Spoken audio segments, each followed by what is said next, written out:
Illusion, you are. But this article is meant to cause drama and controversy. Why is this a problem, Choco?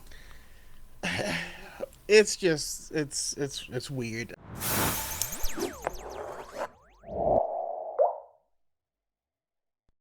All right, we have another article for you guys. As per usual, we're going to go around finding these articles and trying to sniff out the people who are writing very misleading and very inaccurate articles. And this one is titled Star Wars Officially Confirms How the Ancient Sith Wars Ended, Abandoning Darth Bane's Legend Story Once and For All. Why is this a problem, Choco?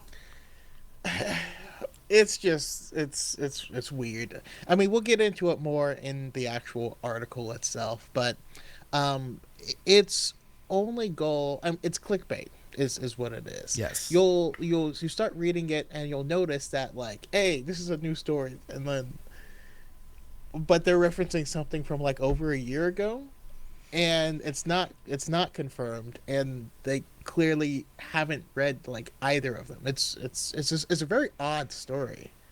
Yeah, we're going to put them on blast. Writer, of course, is Thomas Bacon. And this was published 3 days ago. And again, just like Chaco said, it's referencing something that is quite old, and it's not anything new. But in the text of the article, it's still very, very inaccurate. And the title of the article itself, the headline, is just wrong. So if we're to sum up this article, they kind of get this this profile on Darth Bane from StarWars.com's encyclopedia, which just has small blurbs about the characters in general. As it says, Darth Bane is the sole survivor when the Jedi Order destroys the Sith 1,000 years before the Clone Wars. Recognizing that infighting has weakened the Sith, Bane creates the Rule of Two when he reforms the Sith Order, mandating that there can be only a master and an apprentice. And, he editorializes afterwards. Notice there's no hint that Darth Bane engineered the downfall of the Sith. What's he referring to? Yeah, so there's some excellent books out there by Drew Karpyshyn, right? The Darth Bane trilogy, and they're really good books. But in that, Darth Bane organizes. He's never the leader of the Sith, right? There's a Sith Jedi war going on, but he does find an ancient ritual and misleads the Sith into going ahead with it, and this ritual just kills everyone.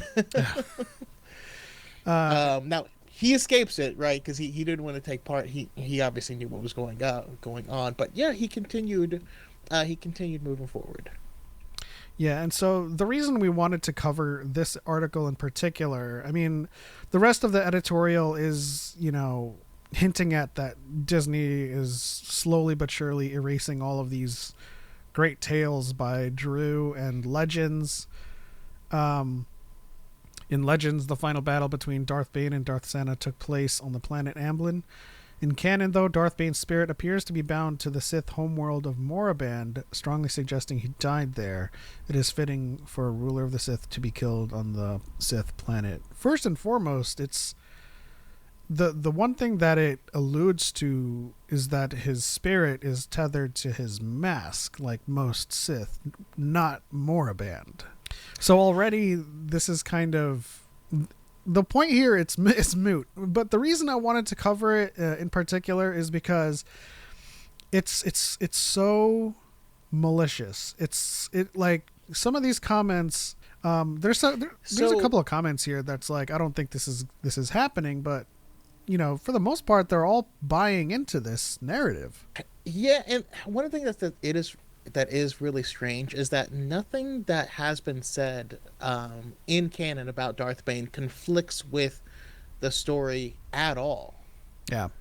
None of it conflicts at all, and it could even be telling a more interesting story of what they know. So, for instance, we do get Elzar Mann talking a little bit about Darth Bane in the Star Wars 2020 issue 20, where Luke visits this planet that's like a living mushroom organisms, and so whenever someone visits this planet, it kind of makes an imprint of that person when they visited, so you can actually go and talk to people who have been there before, which is kind of interesting. But yeah, So to clarify, that's not Elzar Man, just his memory. Yeah, so it's not actually Elzar Man, but it's kind of the imprint of Elzar Man when he was there. He's from the High Republic, so he's definitely died of old age, or something else. High Republic hasn't done telling its story yet. So, um, but basically, what he explains is exactly what the Jedi would believe if you've read the Drew Karpyshyn stories. So I think it's interesting that this person writing it clearly has not actually read the Darth Bane trilogy. And there's kind of this plague of people who, by the way, you don't have to read all this stuff. And it's okay if you listen to a lore video. I make lore videos, right? But to then be upset at something that you don't actually know is kind of weird. Or create at the a problem. End of that story, yeah. So at the end of that story, what ends up happening is after the thought bomb and all this stuff, also the article says he recruits Xana, which is true, but it's just a weird way to turn it because she's like 6 years old. You know what I mean? Like she's not, he raises. Anyways, at the end of their story, she ends up framing someone to appear to be Darth Bane. So the Jedi end up finding out that there's a Sith Lord out there. Yeah. And that it's this Darth Bane. And so they go to confront that Sith Lord, and they've found a way to trick them into believing that it was someone else, and they take out that person. So that's exactly what the Jedi believe, that the Sith are eliminated. And they did defeat Darth Bane, and that's exactly what Elzar Man says. Like, it actually works along with the story really well, but this article is meant to cause drama and controversy, to say, they're erasing the story of Darth Bane because they said this, and you're like, yeah, that's what Bane wanted them to think. Yeah, it works in universe, too. I mean, some of these comments, Disney has destroyed the Star Wars I grew up with. This is unfortunate. The Bane trilogy are 3 of the best books I've ever read. So already, if their aim was to create this problem that doesn't exist, then it's, I mean, just from looking at those comments alone, it's reaching people. Yeah, one more point of order. The Darth Bane trilogy isn't canon. Yeah. So none of it matters anyways, because that isn't what's happened in canon. There's this weird thing that people kind of do when they're like, well, if it hasn't conflicted yet, I'm going to pretend it's still canon. That's not really how it works, especially if you aren't actively reading all the stories. Then you won't ever know what conflicts and what doesn't. If it's not canon, then it's not canon. But that being said, it still doesn't conflict with the Legends story of Darth Bane. Yeah. And so we're going to bring up Secrets of the Sith, which is the preeminent canon source for Sith lore as of now. And this is the page on Darth Bane right here. It just says, there was a Sith Lord who survived the culling of the Jedi and Sith War, the great Darth Bane. It was he who reshaped the Sith, creating a new hierarchy to ensure the survival of our order. And it says he created the rule of 2, and then it describes the rule of 2. But the point of bringing out this text is to show you guys that the lack of details and specificity doesn't mean that they are abandoning the story entire. Like, all of that is true, whether it's canon or Legends. He did create the rule of 2.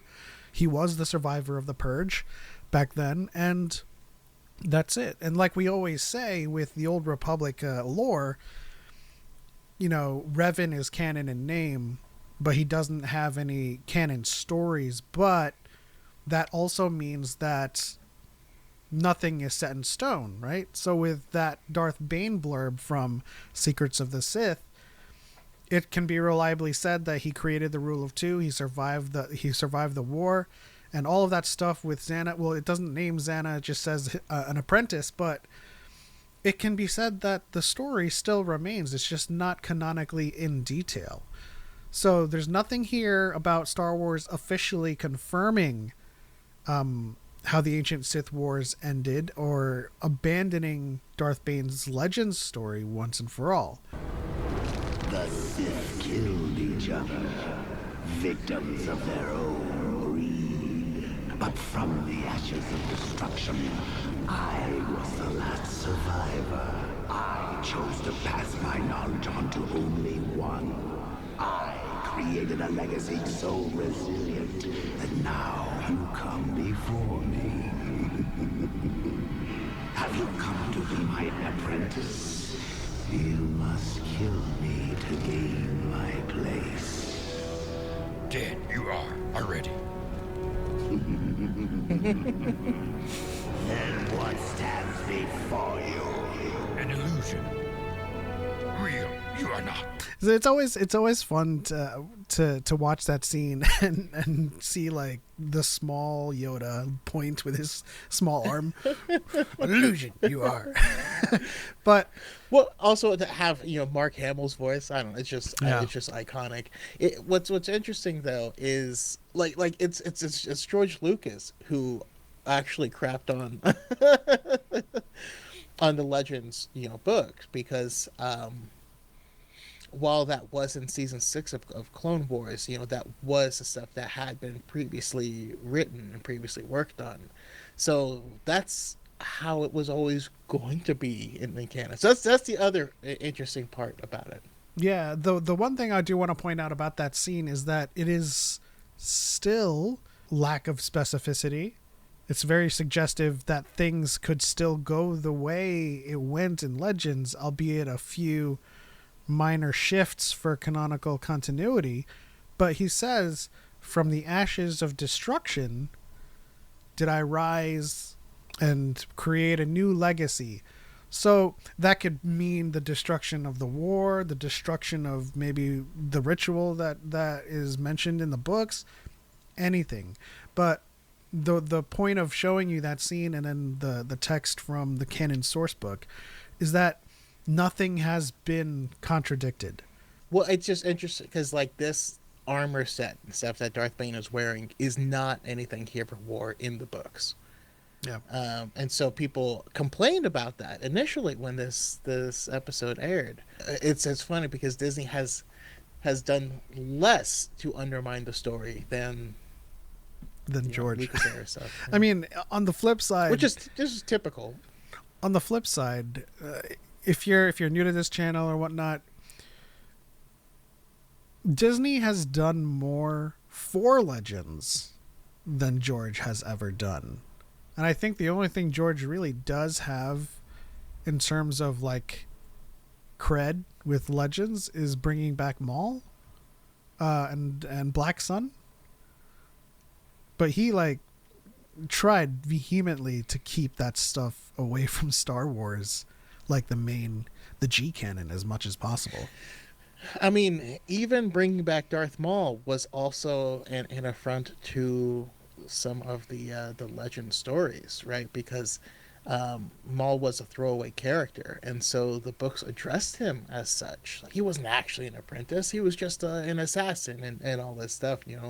That's stated in the Plagueis book, but it was after that point that he brings Maul back and tells a whole different story with the character. So yeah, it's funny when this type of thing happens.